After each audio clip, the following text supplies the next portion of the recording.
হ্যাঁ, আমি রিয়া। তো আজকে আমার আর কি একটা নেমন্তন্ন ছিল আমার পিসি বাড়িতে। তো যেহেতু আমি আমার ভাই যেতে পারিনি, বাদবাকি সবাই চলে গেছিলো বাড়ি থেকে। তো আমি আমার ভাই ছিলাম, আমার একটা কাজ ছিল নেল এক্সটেনশনের, তার জন্য আর কি আমি যেতে পারিনি বলে ভাইও যায়নি, আর বাদবাকি সবাই চলে গেছিলো বাড়ি থেকে। তো স্টেশনে যাওয়ার পরে আমার বান্ধবীর সাথে দেখা, স্কুল ফ্রেন্ড বলতে পারো। তো ওর সাথে দেখা হয়েছিল, তো ওর সাথে অনেক গল্প করছিলাম দুজনে মিলে। তারপরে ওখান থেকে সোজা চলে গেলাম বারাসাত স্টেশনে, কেন বারাসাত থেকে আমাদের বাসটা ধরতে হবে। তো আর পিসিবাড়ি সত্যি কথা বলতে অনেক দূর, মানে আমার মনে হতো আগে ছোটোবেলায় যে সকালবেলায় গেলে হয়তো আমি মানে সারাটা দিন এরকম লাগে, তো বুঝতাম না, মনে হতো কি সারাটা দিন সকালবেলায় গেলে বিকেলবেলা, কিন্তু এখন বুঝি যে না, ওরকম না, আমাদের 2 থেকে 3 ঘন্টা লাগবে। তারপরে বাস স্ট্যান্ডে চলে গেলাম। এবার ভাই বলছে যে 81 নম্বর কি বাস পাবো? এবার দেখা যাচ্ছিলো না যেহেতু অনেক বাস ছিল।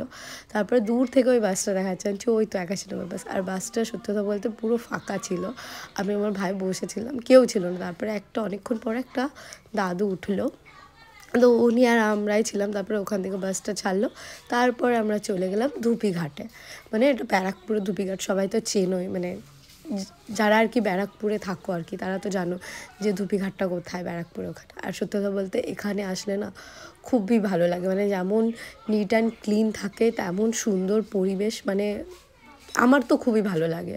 আর এই গঙ্গার ঘাট মানে জাস্ট ধারণার বাইরে, মানে এত হাওয়া দিচ্ছে এখানে, বেশি ভালো লাগে গরমকালে এখানে তো লোক, মানে এত লোক থাকে যে ধারণার বাইরে, লোকের জন্য মানে দেখা যায় না। আর এখন তো শীতকাল, আর ভোরবেলা অতটা কেউ নেই। আর ছোট্টবেলার থেকে যখন এপাশে মানে লঞ্চটা নিয়ে আসে আর এপাশ থেকে লোক যায়, তখন এইভাবে সে জেল কয়েদির মতন এইভাবে বন্দিভাবে থাকো।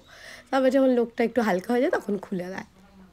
এবার আমরা তো যাচ্ছি লঞ্চে করে ওপারে, আর সত্যি বলতে সকাল সকাল না বেশ ভালোই লাগছে, ওয়েদারটাও যেমন খুব সুন্দর, তেমন গঙ্গার ঘাটটাও মানে এত ভালো লাগছে জাস্ট ধারণার বাইরে।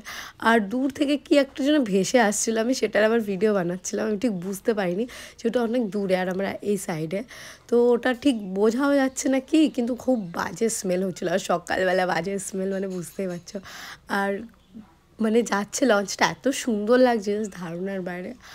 আর ওপারে চলে আসার পরে ওখান থেকে আবার আমাদের টোটো ধরতে হবে, টোটো ধরে তারপরে দেন পিসিবাড়ি, মানে এতটা দূর, মানে আমরা আগে হয়তো যে একটুখানি, কিন্তু এখন বুঝি একটুখানি না, অনেকটাই দূর।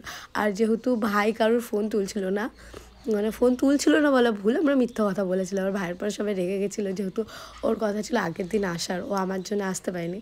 তোমার পিসি টিসি দেখো গাইস কীভাবে বলছে আমার ভাইকে, এটা আমাকেও বলছে আর ভাইকেও বলছে।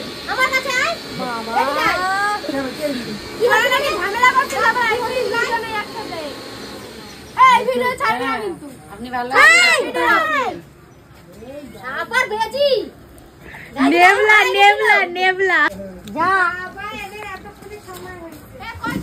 যা যা যা এই ভিডিও ছাড়বি না, যা সামনে যা, পিসি ডাকছে। তুই ভিডিও করতেছিস শালা, ভিডিও করছিস, ভিডিওটা অফ কর না। ও লজ্জা পায় কেন তোমার? হ্যাঁ লজ্জা পাচ্ছে, লেডি পুরো হ্যান্ডসাম না, সানগ্লাস পরে খাইতে বইছে, মানে অন্ধ তুমি? সানগ্লাস পরে কি রাখায়? আরো মাছ দিছে, আরো দেখ মাছ দিয়ে সানগ্লাস পরে, চোখে দেখতে পারে না, সানগ্লাস পরে খাচ্ছ তুমি? তোরা কটা আসছে